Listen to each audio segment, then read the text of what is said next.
Alright, what is going on YouTube? And we are back with our first informational video in a couple of weeks. We're going to try to do this all in one take and keep it kind of short because we don't have a lot to talk about. What we do have to talk about is important. So, yes, running is important and you should be doing cardio for your health. The title was a little misleading to get you here, but it's also not misleading because of what we are going to dive into. So, running. You are going to want to limit the amount of running spent on concrete. I want you to think about the surfaces you want to be running on most as surfaces that you would feel most comfortable with a grandparent falling over on. So that would not be concrete so much. And the reason why I say this is because over a long time of like distance running and distance training in the cardio realm, your joints in your knees and ankles start to wear down a little bit because of the tough impact on concrete. And a lot of competitive runners will end up having their event on concrete. So a little bit of concrete is not bad. So let's say if you are doing 4 runs a week or maybe 3 runs a week, 1 run on concrete might not be too bad. Or 2 smaller ones and then have your long run be on grass or have your long one be on concrete, and just to kind of get you running in competition ready for your marathon day. And then dirt trails are great. Tracks are not bad, although the problem with tracks is it takes you just a much longer time to get your miles in because it's like one loop is like a fourth of a mile every time. So it can get a little repetitive and you're constantly in the turning motion, and it's bad track etiquette to reverse the flow to avoid imbalance. But that's besides the point. You want to just make sure that every single run you aren't running on concrete so that you spare your joints down the road.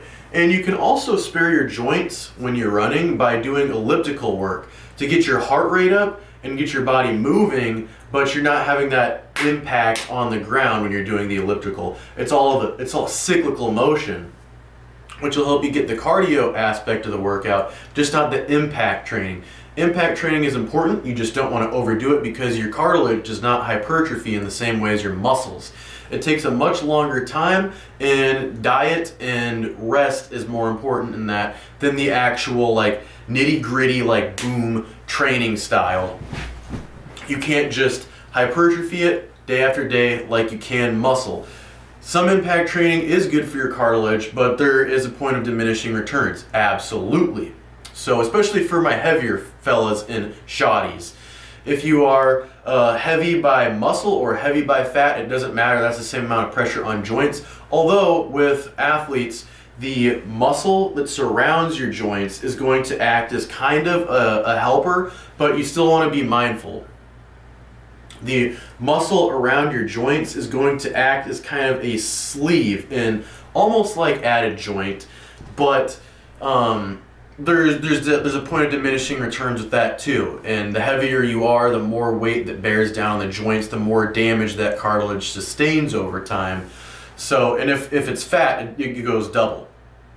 So maybe for somebody who's a little heavier, you would want to go a little elliptical heavy and then 1 or 2 impact runs with the ground. Like maybe only 1 at most concrete run a week, and then like grass and dirt paths. If you live in a nice neighborhood, instead of running on the sidewalk, run in the grass that's in between the sidewalk and the street. That's a good way, and it also works on ankle mobility. A lot of you will find right away that when you run in the grass, you're working your calf and quad muscles and your hamstring, pretty much all the parts of your leg, and those are sore. And even the muscles on the bottom of your feet are a little sore, but your joints are a little less sore. And that's because a harder surface hurts your joints more, and a softer kind of uneven surface works your muscles a little bit more.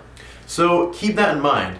How you can bracket that into a program is maybe 2 dirt trails, 1 elliptical, and 1 hard ground concrete run a week, or maybe it's 2 concrete runs a week but at much less distance, 1 elliptical and 1 long run on a nature trail. Or maybe it's 2 ellipticals, 1 concrete, that's a long run and then a grass day outside. Just remember to be present is all I'm trying to say, and not sustain and take a lot of damage over time without knowing it. There are some beautiful trails out there that are super nice to run on, especially depending on where you live. You can run in the sand, and oh my goodness, that is a whole lower body workout running in the sand. And you have added resistance too because you have less friction with the ground that you're running on. So it's almost like a little bit of a treadmill, but you are also propelling yourself through space. It's not like you're just in one place, but you are kicking back a lot more than you're accelerating forward because of the shiftiness of the sand. The second thing I wanted you guys to be mindful about when running is the air quality. Because if you're running in a very polluted city, you might be doing more damage to your lungs than, helping them out, which is what most people are thinking they'd be doing with cardio. But if you're breathing in a lot of chemicals, you could be damaging your lungs while strengthening them at the same time. So what I'd say to people is to just check the air quality on your phone. You can do that. You can look it up through a website, or you can use the weather app if you have an iPhone. I don't really know what that looks like for Android and Samsung and all those doohickeys, but just be mindful of the air quality. Usually if your air smells chemically, it is chemically. And what I would just advise to those people is to maybe get an elliptical or a treadmill at their house. I personally hate treadmills, so I'm more likely to use an elliptical in my house than a treadmill because I hate running on treadmills. My hips are too busty for them. But I can, like a hamster, just go on the elliptical for a little bit and listen to some music, watch some cool videos, watch some COD montages, and just spin around on the elliptical for a little bit.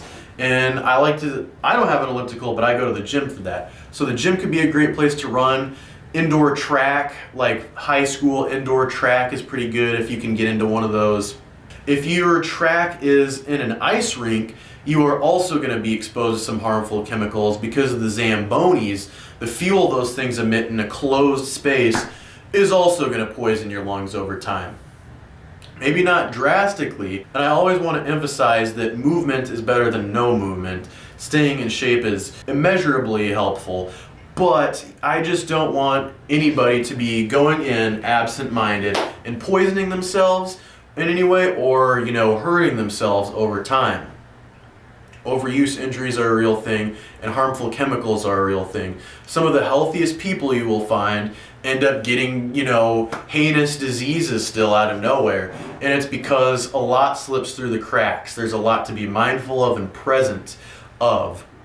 If you are somebody that tries to stack their vitamin D, getting their sunlight in, getting, fresh air, well, in this case, not fresh air, but if you like to get your vitamin D and your sun with your run in at the same time, what I would advise instead is to get your sunlight and get the vitamin D, doing some like outdoor yoga or something, or stretching, or just walking, but with a little mask on to filter the bad air, and then do your running inside. Maybe it's an elliptical at the gym or in your house, or a treadmill or something like that, or heaven forbid you have to resort to stairs, because that complicates things.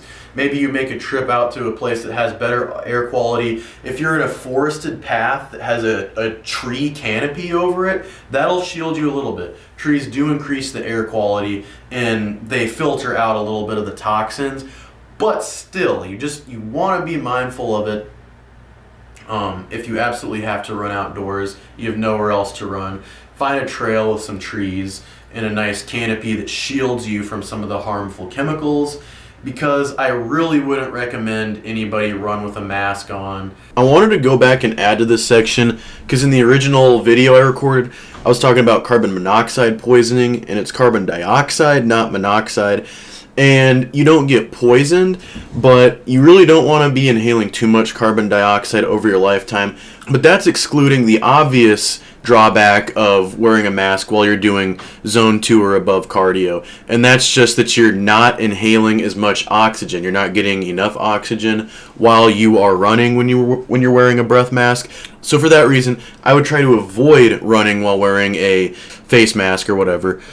But and instead, go for walks with it on, do yoga with it on, something that isn't as breathing heavy. So those are two things to be mindful of when you're running. I am a runner myself. I run twice a week. I have a VO2 max day and a distance day of about 6 miles, and I'm thinking about training up to a half marathon. That's a goal of mine. Just a fun thing to do in the spring, perhaps.